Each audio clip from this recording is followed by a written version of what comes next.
All right, welcome everyone. This is yours truly, David Morgan of morganreport.com. And tonight I have John Adams from Australia with me. You can tell from our contrasting styles, it's night here and morning there. So it's Sunday night in America and it is Monday morning in Australia, right, John?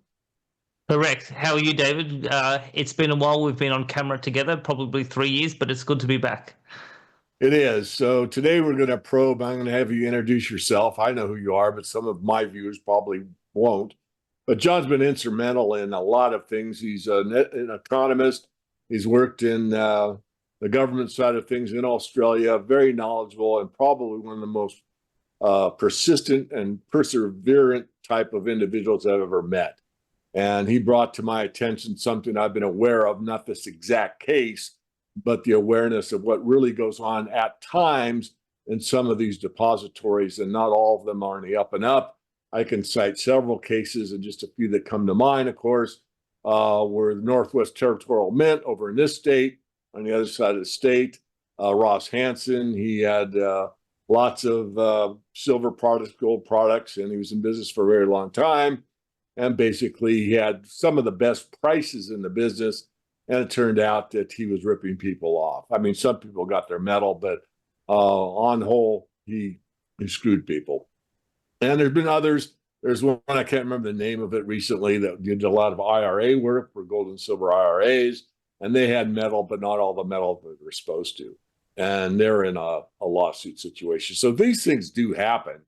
And John brought one to my attention and asked for some help, which I gave, some help. I mean, John did the lion's share of the work. Before I go down that path too long, which is what this discussion is going to be, just introduce yourself, John, kind of your background, and then let's go after your background. Just how did you get the start on this investigation that you've worked so hard on?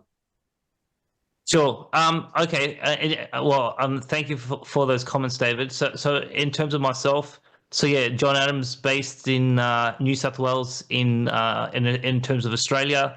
I've been an economist for about 25 years. I've had a very diverse career, having worked in the government, like you said, in the government sector. About 12 years ago, I used to work in federal parliament as an economic advisor to a senator, so I got to see the political angle as well. Worked in various roles in the private sector, management consulting, etc. And then really, because I'm super passionate about economics, and I was, I was able to become very aware of this global debt bubble that we have at the moment. Probably starting around 2016, 2017, I started to make a lot of noise in the mainstream media here in Australia, writing articles for some of the major newspapers. And then in 2018, I started coming out with a bit of a series around this concept of economic Armageddon. It's either going to be runaway inflation or it's going to be an extreme deflationary event, given this unprecedented debt bubble that we have. And during that period of time, I started to purchase precious metals for the first time in my life, and got into the industry. Got to work as a chief economist for one of the other dealers. And along that journey, I started learning about who's who in the zoo, and obviously David came across your work and the Morgan Report, and there was a whole bunch of others as well.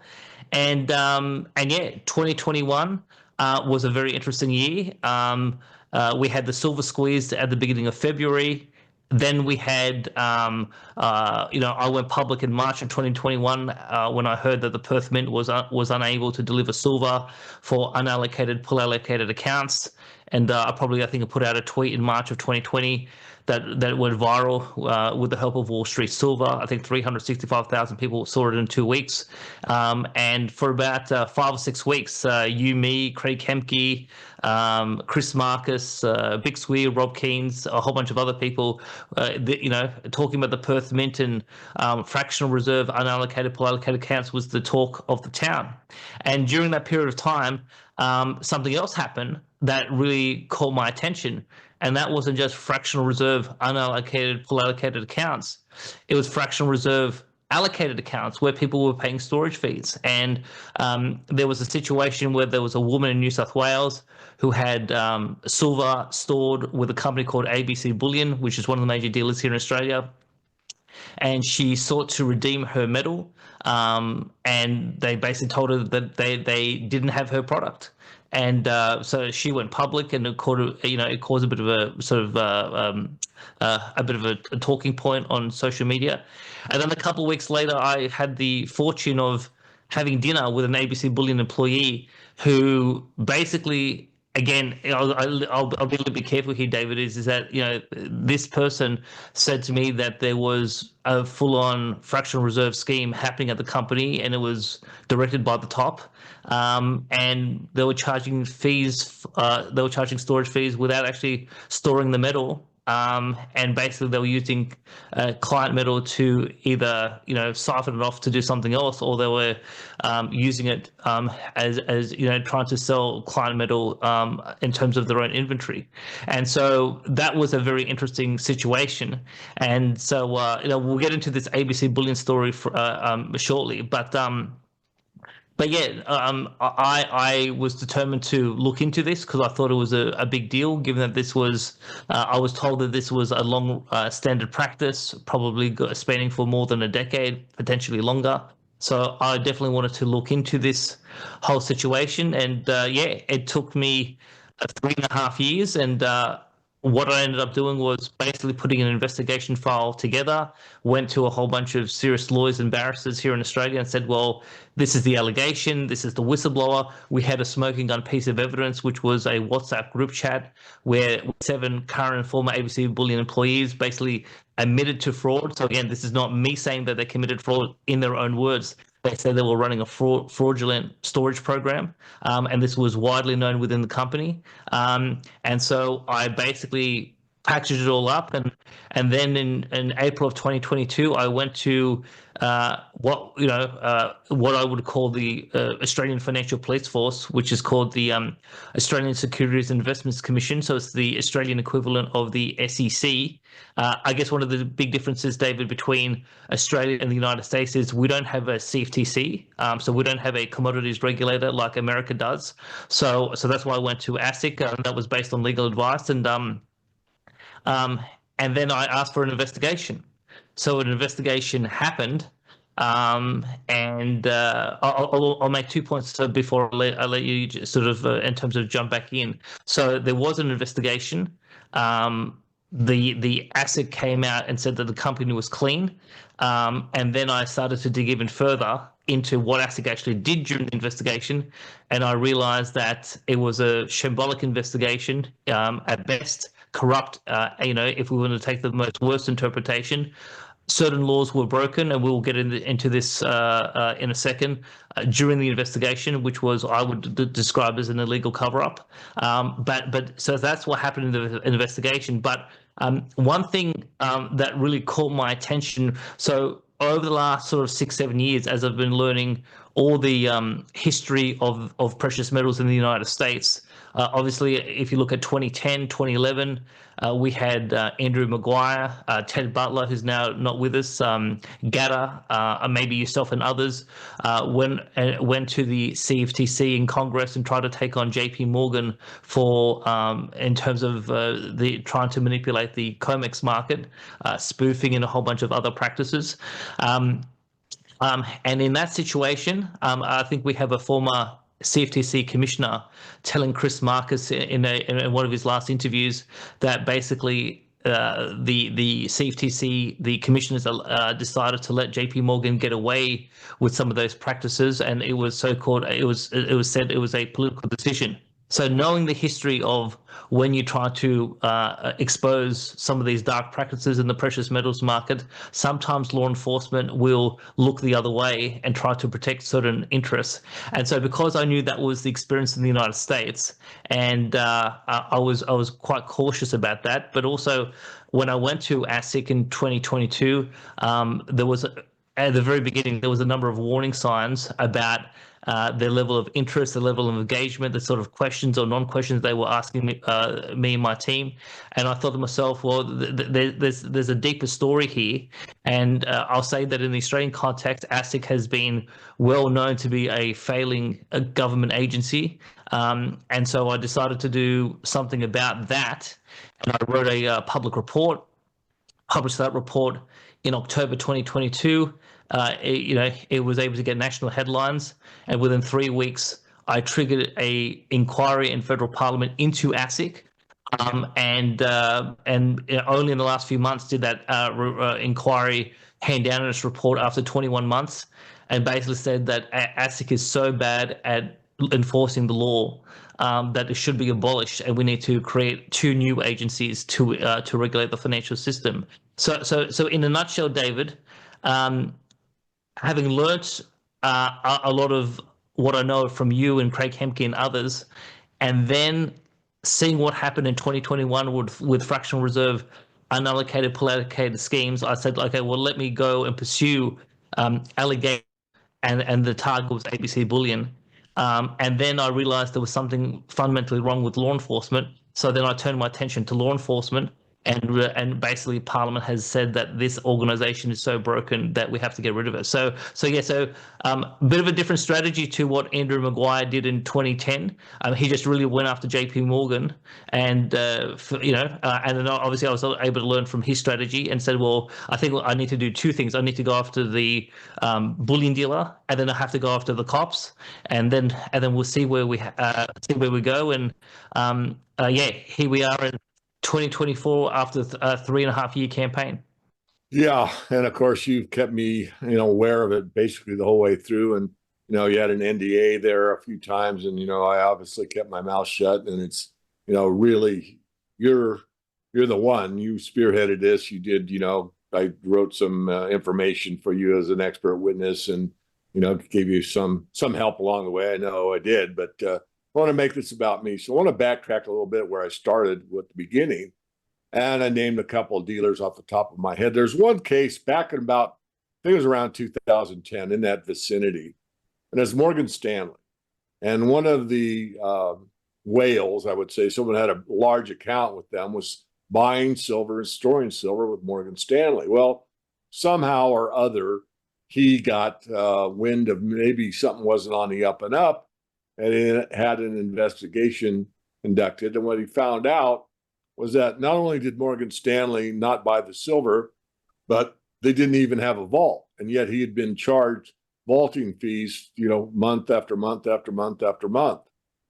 What was the more interesting point was that during the quote unquote discovery process, that Morgan Stanley said that it was standard practice in the industry to do this type of methodology, where you basically open an account for physical silver.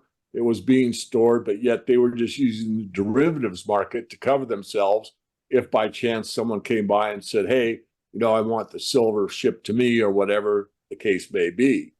What bothers me about that is not only were so blatant to say that it was standard practice, but they were given a slap on the hand and paid a fine. Now, this has happened again and again. I'm not saying it's pervasive through the industry, but it's wider spread than most people would think. So 2 points. One is, how about silver that's out there on paper that people believe they own when all they have is a statement month to month or every quarter? And 2, why are these entities allowed to continue business by paying a fine only? Why aren't they required to go in and buy the physical silver and put that to the client, which would be really settlement, because most people that are in the precious metals own it because they don't want paper. They want out of the paper regime. They want something that's anti-paper, or at least doesn't have a liability on the other side. You certainly can comment on that, John, but the last question, I know it's, how smart you are, so you can take my 4-part question. But what I would like to know, and you don't know it and I don't know it, is what percentage of the silver market on paper is there relative to the actual fractional reserve system that exists? And the hypothesis I have is maybe we cornered the silver market 3 years ago. In other words, if every ounce that's on paper that's allocated or segregated that is truly there, would that match what these bank statements or bullion statements or broker dealers say you own? So I know I gave you a mouthful, John, but what have you discovered with your investigation? What would you imply the idea being that I'm way off base? or are we kind of cracking the nut wide open here? Well, I mean, look, yeah. So thank you for that, David. I mean, look, you raised a number of points. Now, one of the things I'll say, David, that I really learned throughout this process was, so I'm 43 years old now. I started doing economics when I was 16 years old. So all my life I basically did in terms of economics, corporate governance, management consulting skills, public policy. That sort of was my expertise. I really didn't know much about the law, particularly Australian law, but also in terms of investigations and how to collect evidence. So the last 3.5 years has been effectively a career change for me, and I basically had to start from scratch. So and I had some help from you, of course, and thank you for all of the hours you gave me in terms of the advice you gave me, and as we were working through some of the technical issues. But in the last 3.5 years, I've spent a lot of time talking to a lot of lawyers and trying to understand about what is Australian law. And the reality is that in Australia, and this will probably be slightly different in the United States, but I think this is very similar in the United Kingdom, is that gold and silver is largely unregulated. So in Australia, we have a federal piece of law called the Corporations Act 2001, and you have a particular chapter called Chapter 7, and Chapter 7 relates to financial products and financial services. Well, Section 763C of the Corporations Act in Australia says that bullion is exempt from Chapter 7. So every other financial product in Australia, so you think stocks, bonds, managed funds, things of that nature, financial advice, that's all regulated by this massive chapter called Chapter 7. And there's lots of rules and regulations. There's licensing, there's registration, there's compliance. There's all sorts of investor protections that are built into the law that Parliament intended to protect investors from malfeasance, except bullion is exempt. So when we come to the question of, well, to what extent is the market fraudulent, or to what extent is there a fractional reserve scheme happening worldwide?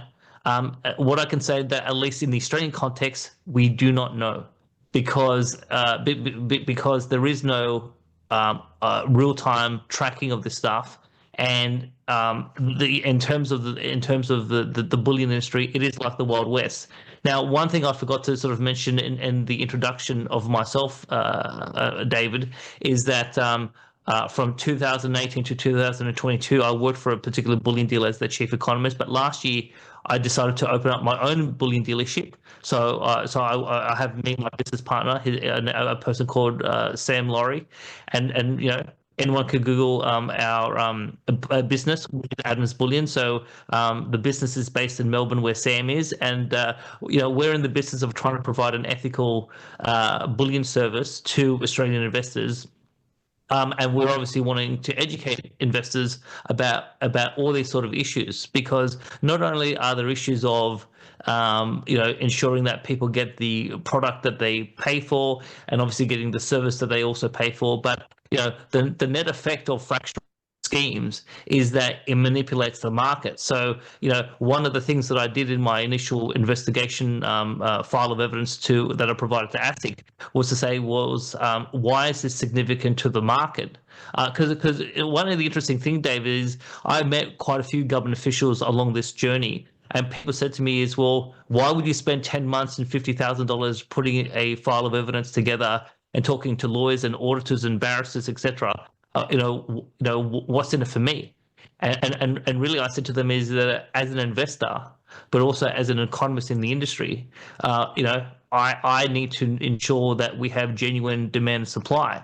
And if the market thinks that there is more silver available than what there actually is, the net effect of that is that you're artificially expanding supply, which has a downward pressure on price. And I would say it is a form of manipulation. And so, one of the criticisms I think I've had of particularly some of the American commentators, and you and I have had an offline discussion about this, is that American commentators tend to focus on the COMEX and all the shenanigans happening there, and there obviously is a lot of fractional reserve activity at the COMEX. The number of contracts being traded, the number of ounces supposedly going back and forth between the banks and private investors. and in terms of the refiners, etc. When you start to look at those numbers, and one of the good commentators in this area is Vic Swee. Those numbers make no sense. So they're trading paper at the COMEX, and they definitely do not have the number of physical ounces that they purportedly are trading. But putting the COMEX aside, my view is that there is other forms of manipulation in the market, particularly in the physical space, bullion dealers, refiners, etc., and storage programs. And again, if we had genuine accounting of silver across the world, I think we would realize that there is a lot less silver than what the market actually believes. And if the market genuinely did start to comprehend how much silver there actually is in the world compared to what we actually think there is, the price should be a lot higher. And so all this has a negative impact to silver investors. And given that I am a silver investor and I've been buying silver since 2017, I thought to myself, well, it was important to me to ensure that we have genuine demand and supply fundamentals, so that me as an investor can get the proper rate of return that I think I'm entitled to as an investor, but also other investors in the market. I don't know how far down the rabbit hole we can go. I don't think there's anything we can't discuss, but what seems to be taking place, and I haven't got like film evidence of it, it's more of a hearsay situation. But I think you do have actual evidence, is sometimes when an entity, let's say a storage facility, is required to, put up or shut up, magically they're able to lease or swap or get a pile of metal to put in their storage facility before the auditors come in to count the bars. And after the audit is done, those bars magically disappear back to the person that loaned them to. I mean, am I making a stretch here, or do you have any evidence of anything like that? Well, I mean, the thing is that so you raise a very good point, David. So let's get into the guts of what happened in this ABC Bullion situation. So we had a situation where ABC Bullion would not allow investors to see the vault. We tried multiple occasions to see the. And the standard reasons why a bullion dealer would say that is privacy, security, confidentiality, things of that nature. But you had a situation where the employees, thought there was no vault, and they basically were lying to investors. And the person who initially said to me that there was a fractional reserve scheme happening at ABC Bullion, and it turned he turned into our whistleblower, and he went forward with his evidence to law enforcement and said, well, I talked to investors on the phone, I've been lying to investors, and this is what I understand was happening inside the company. So you had that situation there. So and then obviously you had this WhatsApp group chat where you have a whole bunch of employees admitting to fraud. And so for me, I thought to myself, well, where is the gold? Where is the silver? Because they claim they have tens of thousands of storage clients, and it's like, well, if they do, well, the gold and silver has to be somewhere. And so now where we get into the situation is that the investigation started on the 4th of July, 2022. And then on the 7th of July, 3 days into the investigation, ASIC notified the company, the ABC Bullion, that they were under investigation, and they did so by issuing them a legal notice, which is called a Section 30 notice. And this notice requires the company to produce books and records under federal law, and you have no choice but to hand over those records to law enforcement. And now, one thing I'll say, David, is when I decided to go forward to law enforcement, and having spoken to my legal advisors, I was of the understanding and the expectation that law enforcement would obviously go immediately to go look for the gold and silver, and probably use a search warrant to be able to do so, because in any type of commodity investigation where the allegation is fraud, the most natural thing you would want to go do is go look for the commodity to make sure that whether it's there or it's missing. And when I have spoken to people in federal parliament, and I said to them, well, if you get told that gold and silver is missing and is part of a fraud scheme, and how long would you expect for federal investigators to actually go look for the gold and silver? And the natural response in Parliament is, well, straight away. Well, ASIC did not leave the office for 9.5 months. So they had, they basically were collecting documents, they were talking to people, but they didn't actually go look for the gold and silver. They didn't leave the office for 9.5 months. And I'm thinking to myself, what idiotic people would do such a thing? Now, so what happened in this 9.5 months? Well, so the investigation starts on the 4th of July. On the 7th of July, ASIC tips off the company, say you're under investigation. And so on the 31st of July, 2022, 3.5 weeks into the investigation, what does ABC Bullion do? They take metal from, we know of at least one location in the Sydney CBD, and they move the metal to another building. Now, the question is, why would they start moving metal around from one building to another building 3 weeks into a criminal investigation? So we actually have an email from the managing director of ABC Bullion, who basically made some claims around that they started beginning operating from this particular new building in July 2022, and this was after a 3-year design, construction, and fit-out process, and this was within one of their new facilities, and that they had a 2-year storage consolidation plan that was pre-scheduled for July 2022, and it just so happened it was coincidental with the ASIC investigation. I mean, who would have thought, David, that the cops come running and you start to move things around, and you just said, well, this was our plan all along. Now, the key issue here is, and this is where this is so blatant in terms of the illegality, is that the building where the building was in originally was a legally occupied building. So it was all kosher, everything was above board, but they moved the bullion to a building that was illegally occupied, and they were not entitled to be in that building. So basically, they had acquired a building in 2021. They were doing a development process, and under state law, they have to go through a number of legal steps before they get an occupation certificate and they could actually be in the building. And so, but they basically moved the bullion, whatever they had, into this place in 3.5 weeks into the in terms of the ASIC investigation, and they were illegally occupying that building up until 2 months ago when we exposed it in the mainstream media. And so why would someone move? Why would a bullion dealership move metal from a legal building to an illegal building 3.5 weeks into an investigation? And why would law enforcement allow that to happen and then basically give the company a clean bill of health? Well, these are all very interesting questions, and there was an order, and we can get into the order process shortly. But the key scandal that happened in the Australian context is in October of 2022, someone came out of the woodwork to endorse ABC Bullion in a very public press conference, and who was that? It was the Australian Prime Minister. The Australian Prime Minister, the current Prime Minister, Anthony Albanese, held a national press conference at this illegally occupied building in October 2022 and said ABC Bullion is a great company, these are great people, everything's fantastic, and they are an Australian success story.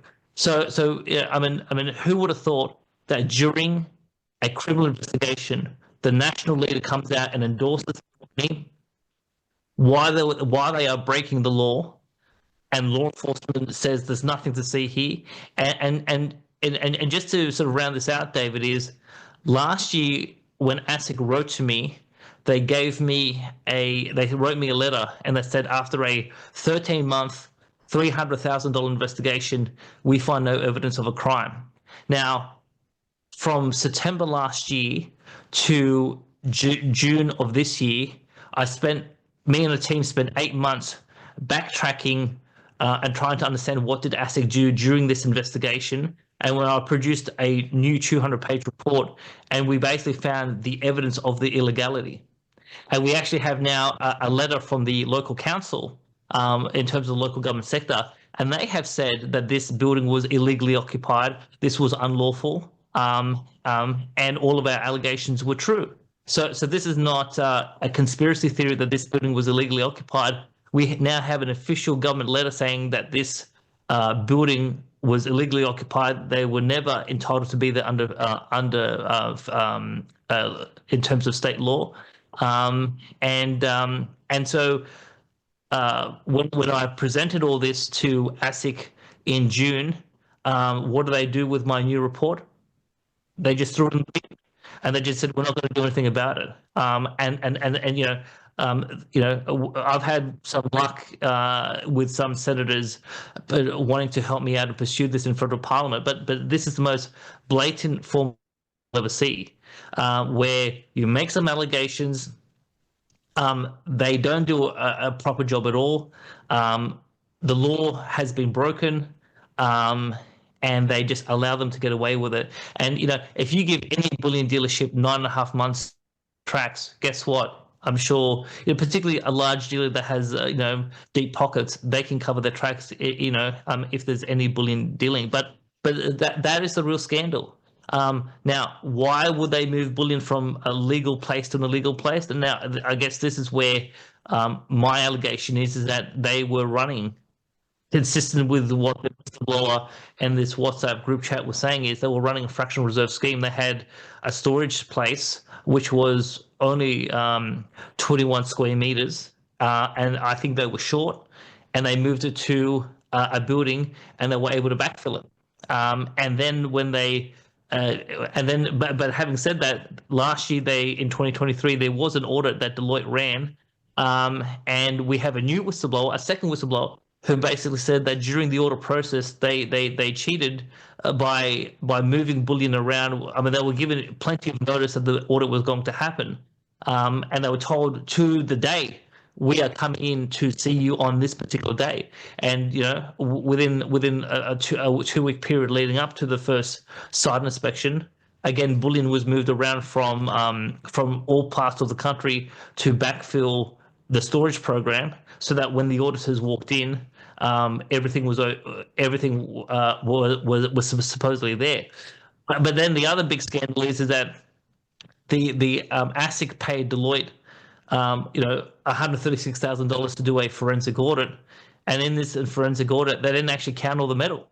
They only actually counted a sample, so there was a lot of documentation was provided, and they only actually counted a physical sample. And then behind closed doors in Parliament, the questions that was asked: why did you only count a sample when the allegation is that not all of the gold and silver not all of the gold and silver is accounted for?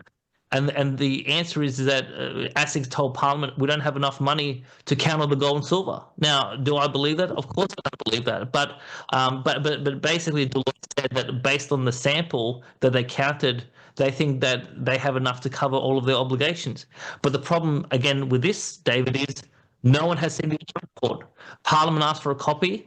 Other parties have asked for a copy. No one has seen this report. So for me, I don't, this whole investigation was basically bogus. The law was broken. They moved bullion to an illegal storage program, to an illegal building, which was all illegal. The ASIC and Deloitte ran a BS audit, a BS audit of this illegal storage program, and no one has seen the results. No one can verify whether Deloitte actually, what they saw, what they counted, how much bullion was supposed to be on hand, did they actually have, and the whole thing is shrouded in secrecy. And now we have ASIC trying to say to me, go away, just leave us alone, mind your own business. And this is just one example why, David, that the inquiry into ASIC came down and said that the organization is so broken that it has to be abolished. Because I talked to people who used to work at ASIC about more than a decade ago, and this whole investigation stinks from in terms of top to bottom. Let me interject there for a second, John. I don't want to interrupt your train of thought, really, but we did have many discussions through this process. If I recall correctly, the paperwork kept coming back saying from the investigation, well, it's 999 pure. It's 999 pure. Like all we were concerned with is whether the metal was pure metal or not. Nothing to do with the count. No, we want the count. We want to know if the books match the pile of metal that's stored in the vault. Am I wrong? Didn't they keep trying to obfuscate this thing with its pure bullion?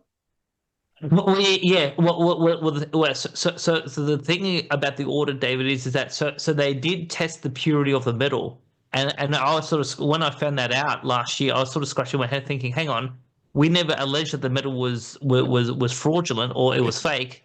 Why would you test the metal?"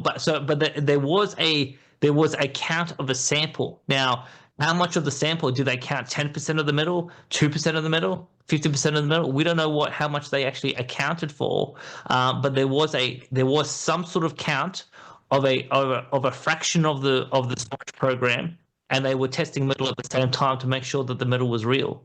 And that was the supposed methodology. And ASIC told Parliament this was a randomized stock selection process. And I'm thinking to myself, hang on, but that's not what I alleged. I alleged to say that this was a fractional reserve scheme, and clients were being charged fee for no service because they were being charged storage fees for not actually storing it. And yet, and so the whole methodology of the investigation was just completely wrong. They wasted taxpayers' money. They came to the wrong investigation conclusion. And now that I've been able to expose it all, and so if anyone wants to read more about the detail of this, all you have to do is go to Google and type in Michael West Media and ABC Bullion, and you're going to see 3 articles that's been published in the last 2 months where we step out all of these information in detail, because yeah, well, the only thing I can say, David, is that having spent so much time and so much money over a 3.5 year period,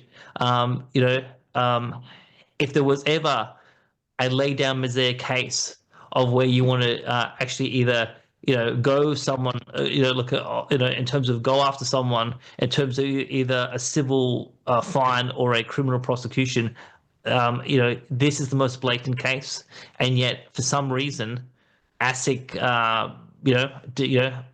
they just decided to let the whole thing go. Now, when we went back to ASIC in the last couple of months and we said, well, hang on, there's an illegal cover up here, and we have now confirmation that this building was illegally occupied and the whole storage program was illegitimate.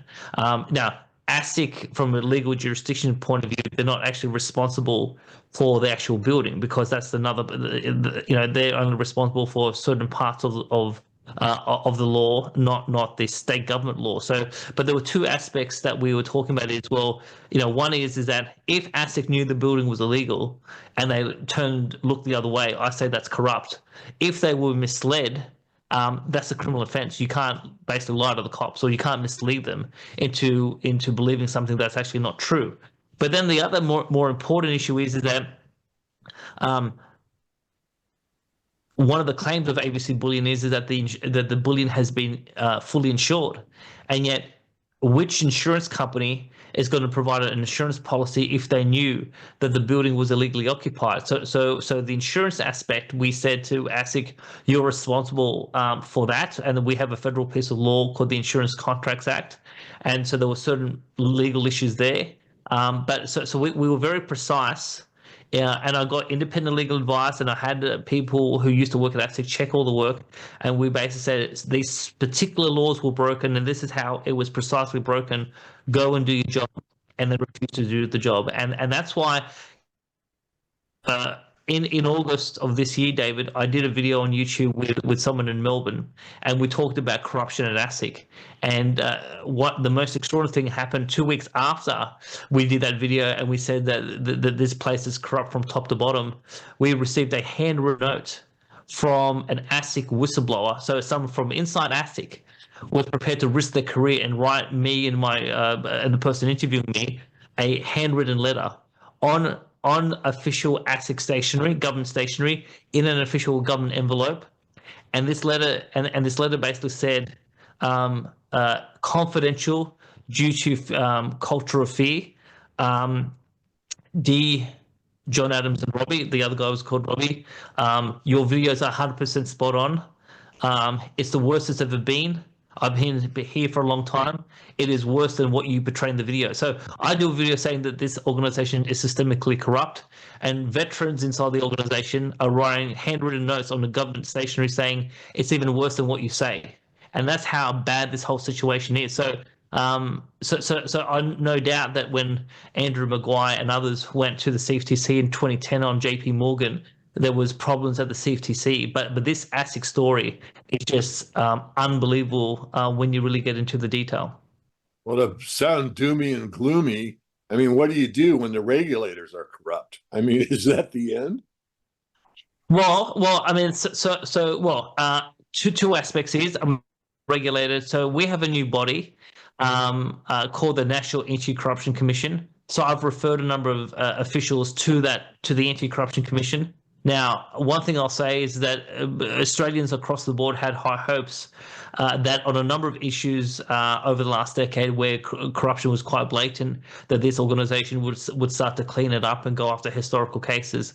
And so far, it's been a major disappointment. So we'll have to see what this organisation does moving forward. But in terms of ASIC reform, we now this is now national political issue. So we are due to go to the polls. If it could be at the end of this year or could be into 2025. And one of the major issues we're looking to see what sort of election announcements are made is who's going to reform ASIC. One of the most extraordinary things, David, is that last year there was a staff survey at ASIC. 1,056 employees responded to the survey.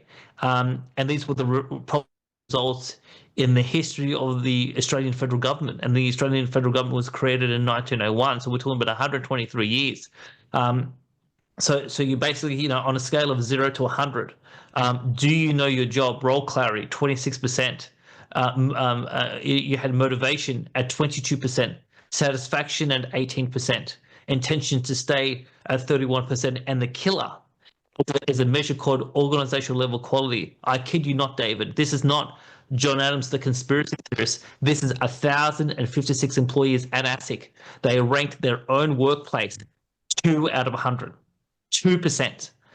In terms of organizational level quality. So this organization is just an absolute basket case from start to finish. And the more people start to learn about this ASIC story, you think to yourself, why are you paying taxes and why are you allowing white collar crime to go unpunished? When the community at large wants the law to be enforced. I mean, one of the frustrations in Parliament is that the parliamentarians say, well, we get elected through democratic elections. We enact laws in order to ensure that the investors in the community are protected. And yet we have a law enforcement agency that's out of control, that's not enforcing the law, that has one of the worst cultures in the history of the federal government.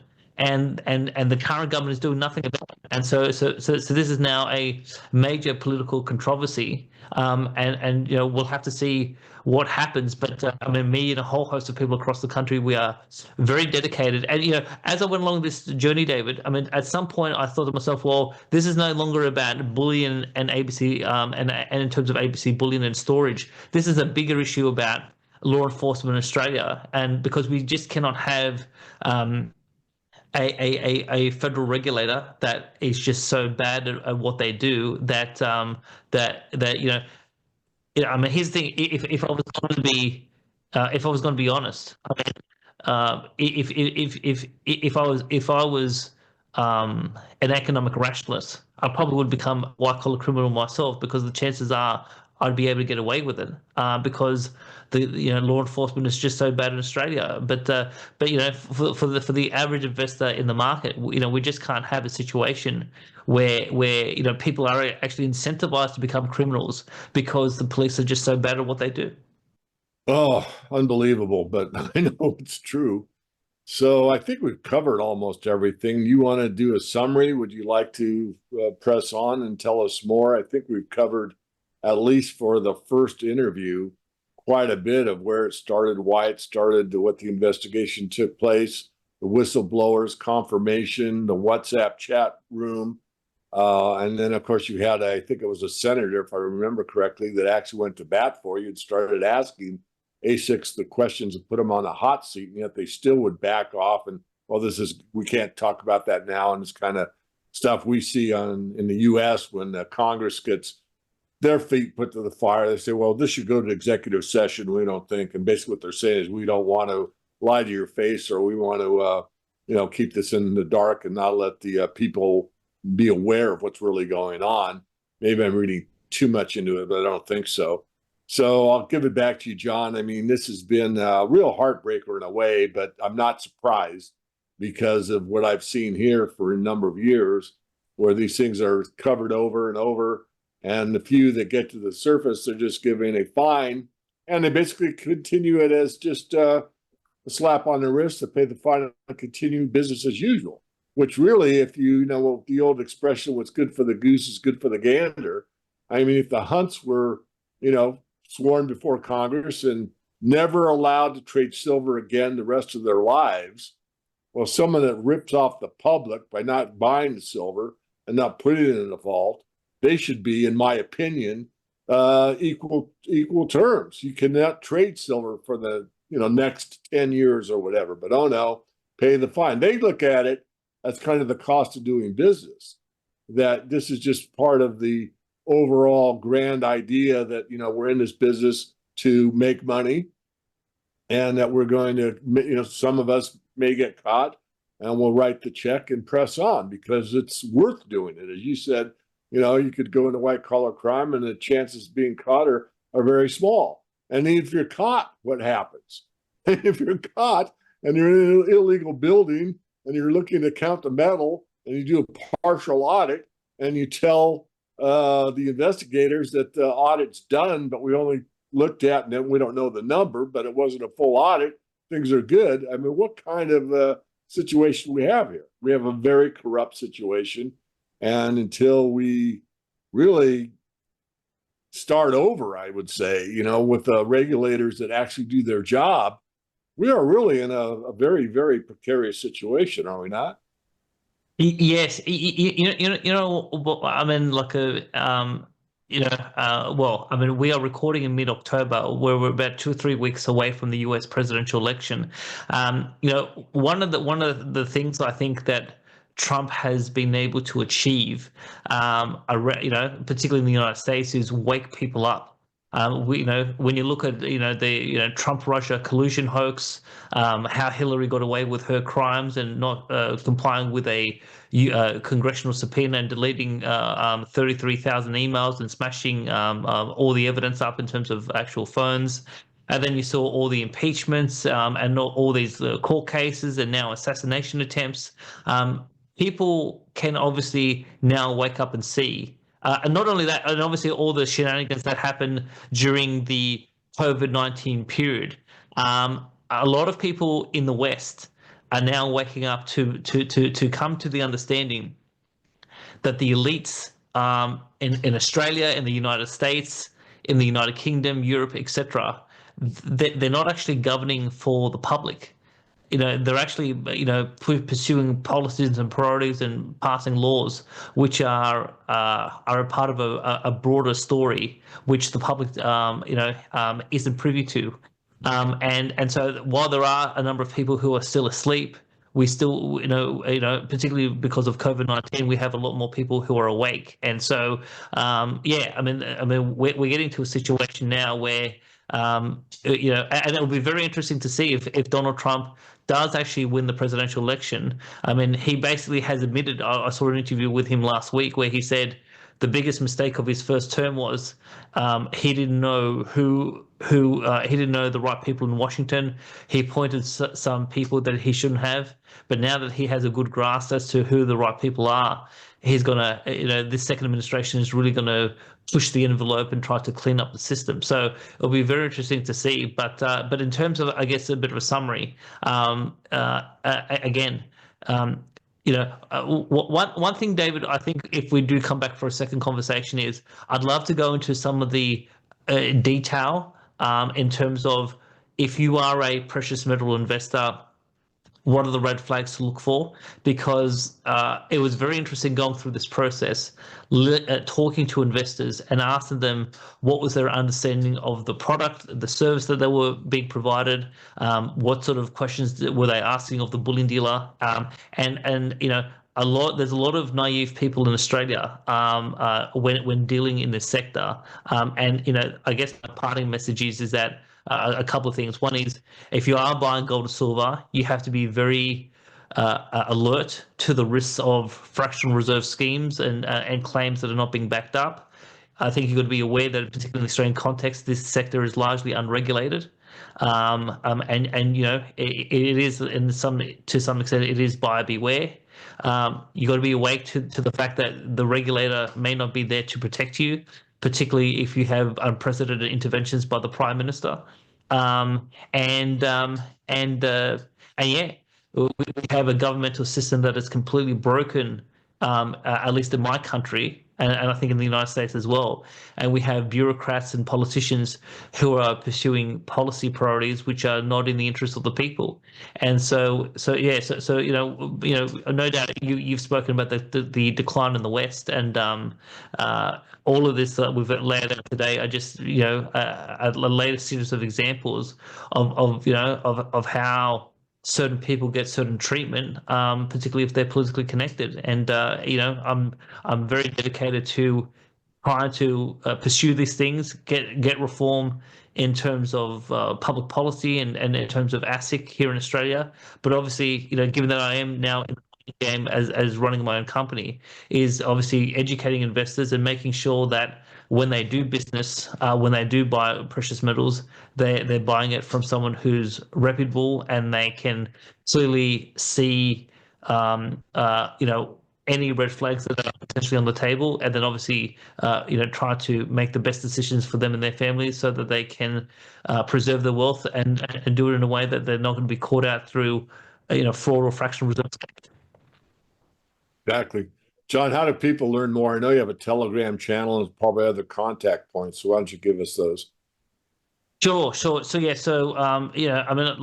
on social media, I largely go by the name of Adams Economics. So you can find me on Twitter. I think I have almost 30,000 followers. I am on Telegram, Instagram, Facebook, TikTok. So they're probably, in terms of the main ways to find me. I have a YouTube channel that I've been running since 2019 with my co-host Martin North. It's called In the Interest of the People. I think we have almost 57,000 subscribers.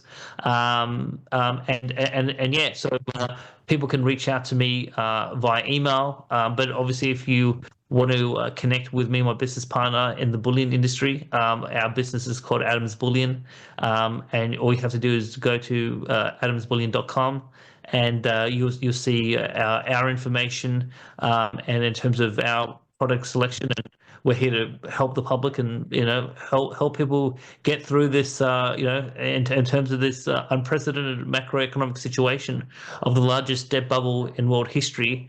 And we have central banks and governments injecting unprecedented amounts of monetary and fiscal stimulus, and the inflation story is not over. And just like in the 1970s, I think we are going to see stagflation, be the prominent theme over the next 5 years. And that's good for precious metals, but it's very terrible for the average American and for the average Australian. John, I honor your time and our relationship. Thank you for giving us that much time, and I think we will revisit some of this as things move forward. And I'll leave it at that. Do you have anything else before we part? No. Look, it's been a pleasure as always. Thank you, David. You've been a fantastic mentor. I think you have earned your title as the Silver Guru. Your knowledge of this sector, both in terms of the history, the theoretical, and the practical. You've been a tremendous help, and thank you for everything. Thank you as well.